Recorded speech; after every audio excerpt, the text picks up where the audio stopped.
Alhamdulillah hari ni 7 hari bulan 8 2026. So kereta kita dah keluar lah, dah repair dah yang kemalangan tu tadi. Tukar bumper ni, lampu dengan magat tu. Dah siap lah. So canvas kita pun dah koyak, alang-alang kita buka. Tunggu canvas baru sampai lah. Hari ni juga sampai rasanya. Alright, so stay tune. Guys, canvas kita dah sampai. So mari saya tunjuk cara-cara nak pasang ni. Yang pertama, korang kena letak dulu canvas ni. Ikut dia punya tapak. Guys, dia datang dengan tali. Lepas tu dengan bracket ni lah. Bracket ni kena gam double sided dekat tepi body kereta. Alright. Okay, makna yang bahagian luar sini, yang bahagian kaca dalam. So dekat sini dia ada bagi ni tau, 1, 2, 3, 4. 4 tu memang ngam untuk tali ni. So korang ikat siap-siap dulu. Alright. Okay, lepas tu korang letak macam ni. Tali dia tu korang jatuhkan ikut lubang tengah tu Alright. So korang jatuh macam ni dulu. Okay. So tali tu dia akan keluar kat tepi ni Korang tarik lah. Lepas tu nanti ikat dekat bar bawah ni. Nanti kejap lagi saya tunjuk. Alright. Pasang dia punya ni dulu. Lepas tu korang pasang dia punya bracket ni. Bracket dia ni susah sikit nak pasang. Korang kena longgarkan yang ni dulu. Tarik bawa ke depan.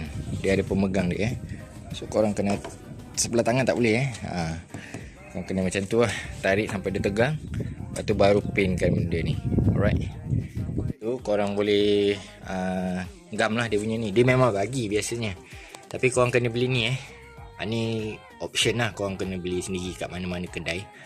Biasa kedai jual canvas tak jual Korang kena cari ni, primer ni. Kalau tak nanti double sided ni tak melekat dekat body biasanya. Korang kena sapu dulu, lepas tu baru lekatkan double sided dia ni. Alright. Lagi cantik korang fitting, lagi kemas lah dia punya bentuk. Alright, tegang aja. Okay guys, tali tu saya ikat kat sini. Nampak tak ni? Frame yang ni. Tak kisahlah mana-mana, tapi yang mudah untuk korang ikat. Simple je. Alright. So siap Tu ada yang kecil ni, sama juga. Letak kat sini pun sama, kena taruh ni Kalau letak nanti dia terbuka. Sama kiri dan kanan macam ni. Alright. So bila korang sebelah tangan ni payah sikit lah. Alright. So yang ni okay. So dia tak adalah macam tu. Sama juga dengan kat sini. Okay.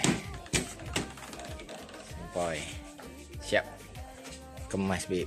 Nampak? Cun-cun. Yang ni korang kemaskan je lah. Klip je macam biasa. Macam ni.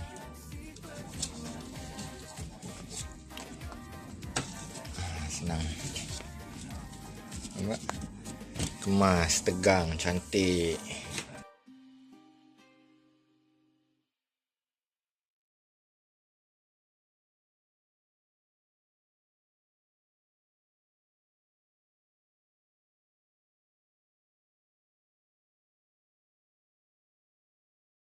Oh, Bebek,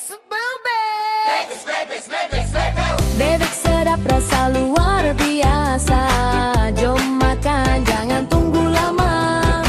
Sekali rasa, pasti nak lagi. Sekali rasa, pasti nak lagi. Bebek. Pagi buta enjin ku hidup, api panas teman hidup.